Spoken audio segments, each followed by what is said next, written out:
आज का हमारा इंपॉर्टेंट टॉपिक है हंगर, ठीक है। तो हंगर क्या है, एक बायोलॉजिकल ट्रेट है, बट अगर हम साइकोलॉजिकल ईटिंग स्टार्ट कर देंगे, बिना भूख के खाना स्टार्ट कर देंगे, उसी का मतलब है क्या आपकी कि साइकोलॉजिकल ईटिंग कर रहे हो, तो उसकी वजह से क्या हो सकता है, ओबेसिटी हो सकती है, ठीक है।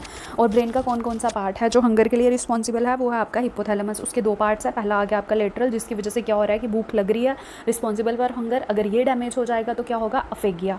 वैसे ही अगर वेंट्रोमेडियल आपका जो हाइपोथैलेमस है वो स्टॉप का सिग्नल देता है कि मतलब फुल हो चुका है पेट, या जो भी है आप अब बस कर दो मतलब खाना, ठीक है।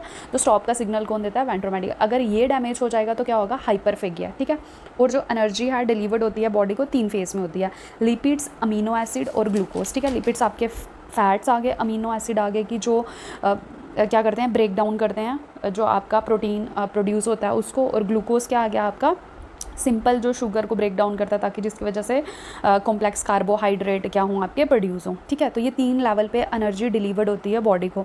तीसरा जो टॉपिक आ गया हंगर का इंपॉर्टेंट, वो आ गया आपका हंगर रिलेटेड हार्मोन्स। तो हंगर रिलेटेड हार्मोन्स कौन से आ गए आपके जो प्रमोट करते हैं, वो आ गए आपके गैरलिन, ऑरेक्सिन और हिस्टामिन। और जो इनहिबिट करते हैं, जो कंट्रोल करते हैं, रोकते हैं भूख को, वो कौन से आ गए आपके कोक्ली, जो भी इसको बोलते हैं आप इसको पढ़ लो, इंसुलिन, ग्लाइकोजन और लिपिड्स, ठीक है। तो ये क्या है, इनहिबिटर हैं, और ये 3 प्रमोटर हैं, ठीक है। तो ये 3 टॉपिक आ गए आपके इसके हंगर के रिलेटेड जो मोस्ट इंपॉर्टेंट है। थर्ड आगे 3 फेजेस क्या हैं हंगर के। पहला फेज आ गया आपका कैपेलिक फेज, दूसरा एब्जॉर्प्टिव, तीसरा फास्टिंग। कैपेलिक फेज में क्या होता है कि जब हम ईटिंग स्टार्ट करते हैं, स्टार्ट कहाँ से होती है, कोई अच्छी सी स्मेल आ गई आपको खाने की, कोई थॉट आ गया, कोई आपने इमेज देख ली, ठीक है, तो उससे आपको क्या होता है, खाने का मन करता है। तो जब सबसे पहले कैपेलिक फेज में क्या हो रहा है, आप कंज्यूम कर रहे हो चीज़ें, खा रहे हो, फूड को खाना स्टार्ट कर रहे हो, ठीक है। तो यहाँ क्या होता है, फूड स्टार्ट हो जाता है आपके ब्लड स्ट्रीम में एब्जॉर्ब होना, और जब ये फूड एब्जॉर्ब होने लगता है तो क्या होता है, इंसुलिन का लेवल हाई हो जाता है, और ग्लूकोजन का जो लेवल है वो लो हो जाता है, ठीक है, और ग्लूकोज भी हाई हो जाता है। 3 चीज़ें हैं हमारे पास, लिख लेती हूँ। पहला क्या आ गया आपका इंसुलिन, दूसरा आ गया आपका ग्लाइकोजन, और तीसरा आ गया ग्लाइकोगॉन, ठीक है। तो जो पहला फेज़ है उसमें आपका इंसुलिन तो हाई रहेगा, जो आपका ग्लाइकोजन है वो लो हो जाएगा, और जो आपका ग्लूकोज है वो भी हाई हो जाएगा, ठीक है। दूसरा फेज़ आ गया एब्जॉर्प्टिव फेज़। तो एब्जॉर्प्टिव फेज़ में क्या होगा, एनर्जी एब्जॉर्ब हो चुकी है, जो आपने खाया है वो क्या हो गया, आपके ब्लड स्ट्रीम में क्या हो गया, एब्जॉर्ब हो गया। थर्ड आ गया फास्टिंग। अब फास्टिंग में क्या होगा कि वो जो एब्जॉर्ब वाली चीज़ें हैं वो यूज़ होना स्टार्ट हो जाएंगी। तो यहाँ पे क्या हो जाता है, आपका इंसुलिन लो हो जाता है और आपका ग्लाइकोगॉन हाई हो जाता है, ठीक है। अब एक चीज़ और बताती हूँ मैं आपको। फिर दूसरी चीज़ आ गई आपकी पैनक्रियाज। अब देखो पैनक्रियाज 2 टाइप के सेल क्या करती है, प्रोड्यूस करती है। एक आ गया आपके अल्फा सेल, दूसरे आ गया आपके बीटा सेल। जो अल्फा सेल है ये किसके लिए रिस्पॉन्सिबल है, इंसुलिन को प्रोड्यूस करने के लिए, ठीक है।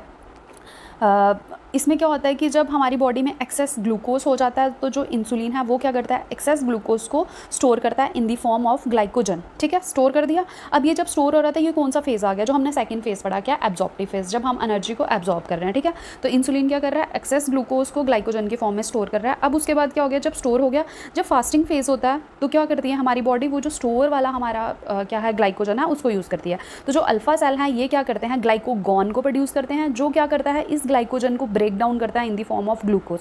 तो इसमें क्या होता है, फास्टिंग फेज में क्या होता है, ग्लूकोज फिर से ब्लड स्ट्रीम में इंक्रीज हो जाता है। क्यों, क्योंकि जो ग्लाइकोजन इंसुलिन ने स्टोर किया है उसको ग्लाइकोगॉन फिर से क्या कर रहा है, ब्रेक डाउन करके ग्लूकोज में कन्वर्ट कर रहा है ताकि बॉडी की एनर्जी मेंटेन रहे, ठीक है। अब एक और इंपॉर्टेंट चीज़, जिन लोगों को ओबेसिटी होती है उनकी बॉडी में क्या होता है, ज़्यादातर फास्टिंग फेज एब्सेंट होता है। वो कैपेलिक फेज के बाद सीधा एब्जॉर्प्टिव फेज में जाते हैं और फास्टिंग फेज में जाते ही नहीं है, ठीक है। तो ये मेन कुछ पॉइंट्स थे जो आपको हंगर के रिलेटेड पढ़ने हैं। फिर आ गया उसके बाद कि थ्योरीज कौन कौन सी होती है हंगर की। तो ये 3 इंपॉर्टेंट थ्योरी हैं, the set point assumption, glucostatic theory of hunger और लाइपोस्टैटिक थ्योरी ऑफ हंगर। इसको एक एक बारी देख लेना आप। सेट पॉइंट अजम्पशन क्या बोलता है कि जो हंगर है वो किस वजह से होती है कि बॉडी में एनर्जी की कमी हो रही है, हमें होमोस्टैटिस को बैलेंस करना है, तो हम क्या करते हैं, दोबारा से खाते हैं ताकि हमें भूख ना लगे। ग्लूकोस्टैटिक आपकी क्या बोलती है कि ग्लूकोज की कमी हो रही है या ग्लूकोज इंक्रीज़ हो गया, हंगर की वजह से क्या हो गया, जो ब्लड ग्लूकोज है उसका लेवल डाउन हो जाता है, हम दोबारा से खाते हैं, फिर क्या होता है उसका लेवल को हम अप करते हैं। तो लिपोस्टैटिक क्या बोलती है कि ये जो भी चीज़ें होती हैं ये किस वजह से होती हैं, बॉडी के फैट के कंटेंट की वजह से होती हैं, ठीक है।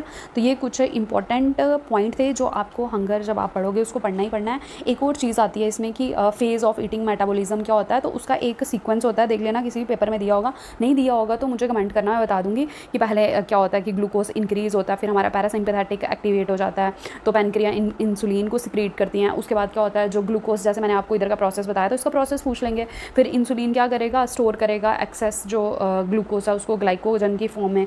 फिर उसके बाद क्या होगा कि जो अल्फा सेल है ये क्या करेंगे, ग्लाइकोगॉन को प्रोड्यूस करेंगे। ग्लाइकोगॉन क्या करेगा, जो एक्स्ट्रा ग्लूकोज है उसको फिर से क्या करेगा, जो एक्स्ट्रा जो ग्लाइकोजन है उसको ब्रेक डाउन करेगा और ग्लूकोज को फिर से प्रोड्यूस करेगा। तो ऐसा कुछ आपको फेस पूछ सकते हैं किसी भी उसमें से, ठीक है। ये जो 3-4 ये चीज़ें बताई, तो हंगर के रिलेटेड मैक्सिमम यही चीज़ें हैं।